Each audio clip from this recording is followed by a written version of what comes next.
Just tell me when we're live. Oh wait, we're live. Okay.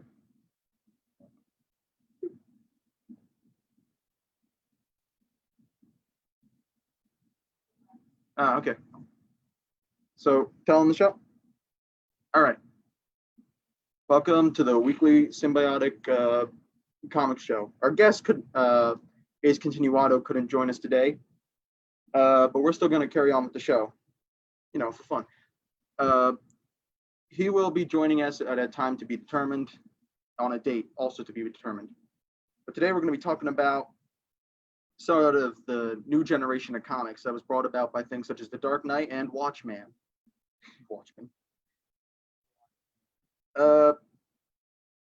The people who we have here represent a variety of understandings of comics and Watchmen.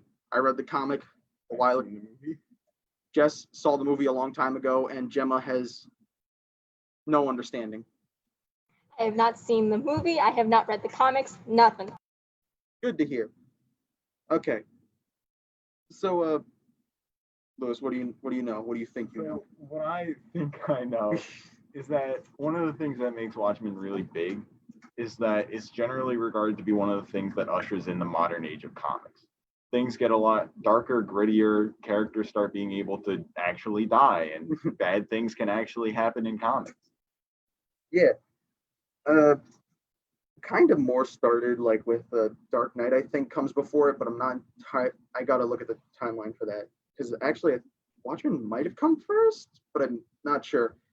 Either or, they both kind of do similar things and bring about like the grit era that kind of takes off in the 90s with every character starting to have to be more moody, more serious, more violent, like things that start happening like is Image Comics really taking off with Spawn and things.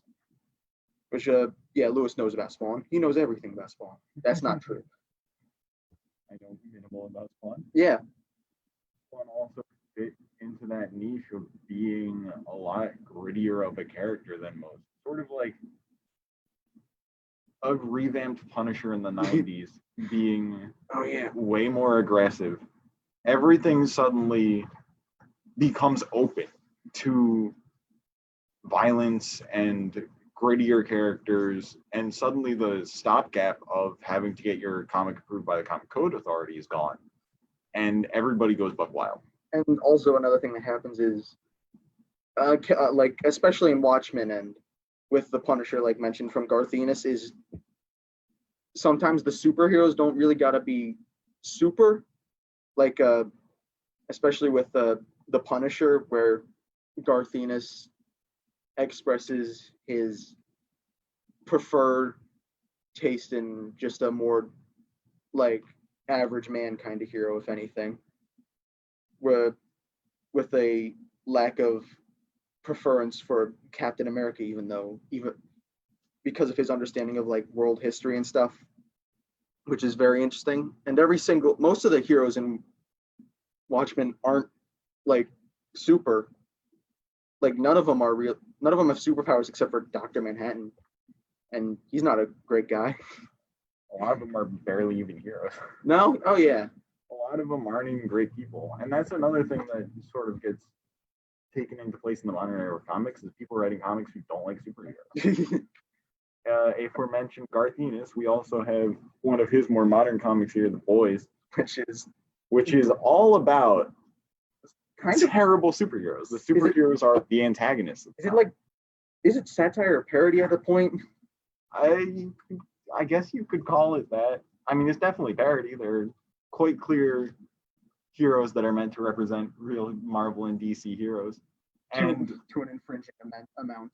To those who don't know, the plot of The Boys is basically that a corporation controls most of the superheroes who exist in society, and they're all being produced by a serum.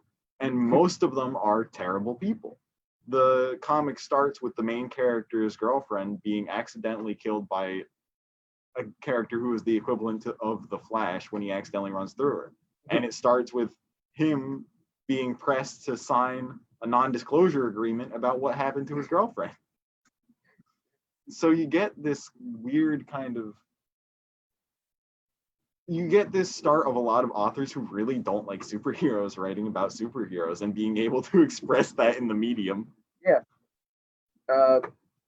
There's a slightly more obscure one called Martial Law that kind of also takes it. No one here has probably read it or heard of it. I probably mentioned it once, not on the show though.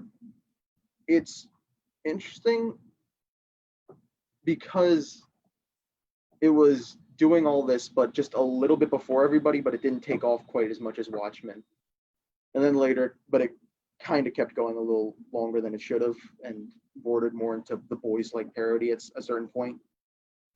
But like the first like storyline of it is pretty good. But we at our store all we got is the boys and Watchmen at the moment, which are both still pretty fantastic. Watchmen is like a must read for most comics and like comic readers, people who want to know stuff about it. It's not an opener though. You don't want to start on Watchmen, or else you don't kind of get a little bit of the. Would you say deconstruction maybe?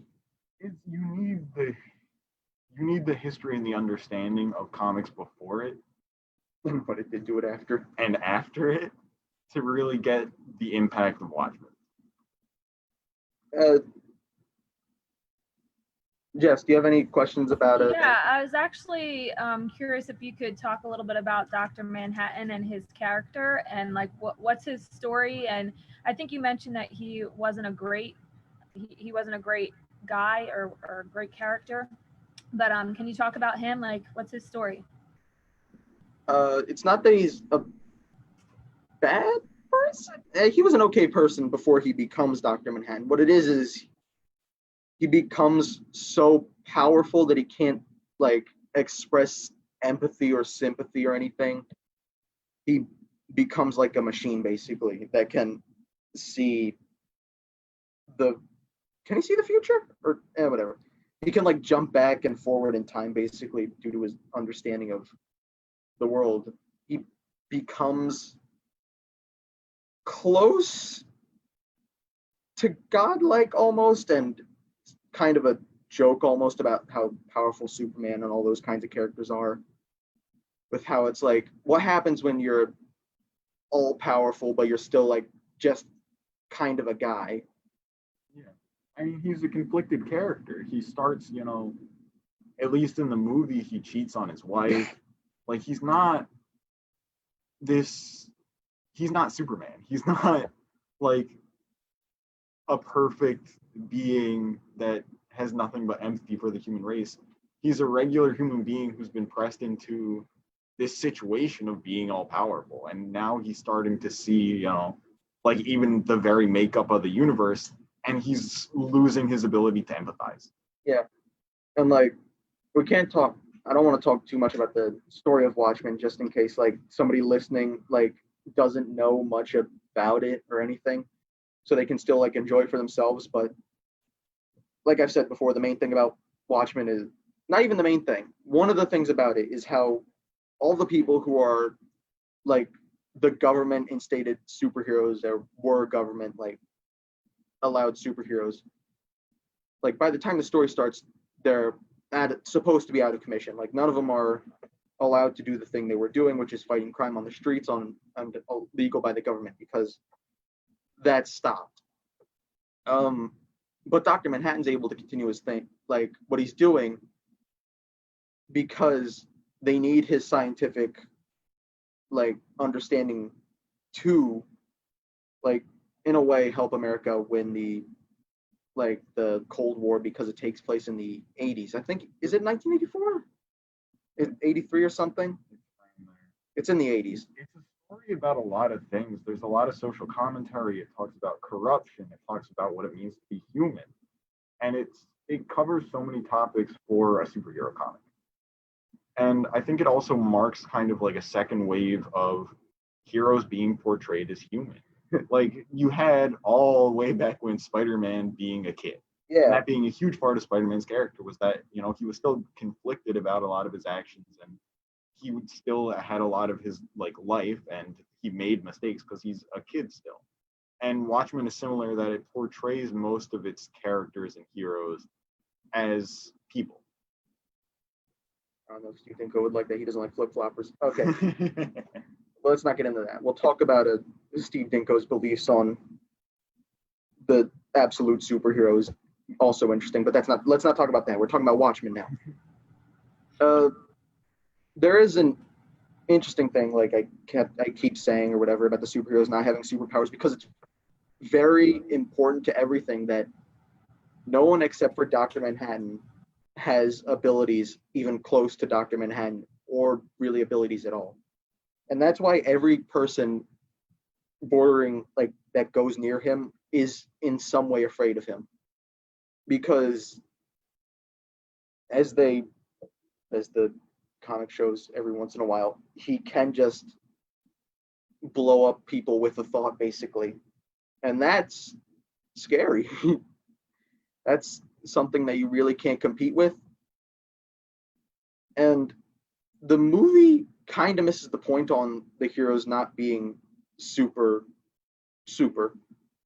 because in the movie, everybody's able to, not everybody, all the characters who were superheroes or currently, or Rorschach, are able to be moderately adept at martial arts. And in the movie, they show that the comedian, who in Watchmen is normally just shown as like a guy who works for the government, has a gun, and is given the title of a superhero. They show that he's able to punch bricks out of walls, basically. But in the comic, he can't do anything like that. He's just a guy. So, although it's been said a lot by other people, probably more smarter movie reviewers than me, there are some glaring misunderstandings between the characters in the comic and by what Zack Snyder made them in his movie. But it's still an interesting introduction to Watchmen, I guess. You could still watch the movie. The comic's still the definitive way to view it, because it also, the comic is the way it's designed to be viewed, and it plays off of that, basically. Like the panels are meant to transition, and it's meant to be an understanding. Like every panel in it is intentionally the way it is, and it plays very heavily on like the 9-panel page, and it only normally goes against that for like very clear reasons or something. When something big is happening, when something deserves more than one panel, like ordinarily, just every single page is 9 panels as seen here, and you only really get an additional panel in Watchmen when Something big's happening, something that deserves extra space. like, It stresses the importance of whatever's happening. yeah, it's less like what they do with the later 90s, where it's you get a lot of splash pages, because even though the artist just wants to show off his abilities, it's not because he is lazy or anything. It's because he wants to show what he can do with the comic. Like with a comic, he wants to show a full page of a really big punch or something, and that's later, not Watchmen. With Watchmen, you have, I can't remember the exact name of it. I think it's something Symmetry. That's one of the chapters of Watchmen. And what it is every page on one side or the other is symmetrical to the other side of the page. And this is a part that is entirely centered around Rorschach, because his whole thing is, his mask is always symmetrical because it's a Rorschach test. The black and white style thing. And that's part of the greatness of the medium. Yeah, you can do things like that, and you can leave, like, I don't know what to call it. What's the word for it, Lewis? Where it's kind of like a teaser or something. Not a stinger. It's not a trailer. It's when like it's right before a shock or something, or you show something off. It's no, it's not that. Whatever. Okay, whatever it is, it's at the bottom. Like it'll be like right at the last panel of the bottom page. It'll be like a shock thing or something, and then you could go, and then you flip the page, and then you see what they're talking about or something. You can only get that in like the sort of medium of a comic. You can do something similar in a movie where you just kind of where you could like hold on like a person's reaction to something, and then you show what they're looking at, but you can't quite get the same effect of you're holding the page, you're looking at it, and you're like, what could possibly be on the next page? And then you turn it and you know what it is. So Watchmen was entirely designed around the medium of the comic. And yeah, we do sell Watchmen. Like, I gotta hype this up and tell you, you can buy it here. You can buy it here because it's good. Watchmen is worth owning if you do have an interest in comics. I mean, it helped define the modern era of comics. It's one of the arguably most important comics of the era. It's never gone out of print either. Yeah. That's why they can't give it back to Alan Moore. We have it both in store and you can get it on our website if you would like to get a copy of it. Yeah. Jess, if you would like us to wrap up, can you oh yeah, yeah. Our website is store.symbioticcomics. No, wait, Jess, can you put the thing on the screen, the our social stuff? You can just wrap it up now. Yeah. We're gonna be wrapping it up because I could go and talk about mediums of comics and panel structure. And once again, our regularly scheduled PA is going to be rescheduled to a date and time yet to be determined. Yeah, follow us on follow our Facebook and Twitter and stuff just to make sure you don't get left behind on all that stuff. Yep. There it is. Yep. Our symbioticcomics.square.site is where you can find most of our online stuff that we sell. We're also on LinkedIn, TikTok, Twitter, Insta, and Facebook. Check us out there. We'll probably post when everything's being rescheduled to. Yeah. And of course, updates about what's going on. And when we get new stuff in, of course. Yep. Oh, also don't forget we've got a Smash tournament coming up on Friday. It's going to be Friday is going to be the one for all ages. Yep. And Yeah. then Sunday will be 12 and under. Yeah, for kids. Next Sunday. Okay. Well, that'll be all for today. Next show will probably be with Ace Continuado, but time will tell. Stay tuned, stay posted, and see you later. That's all from us. That's all from us.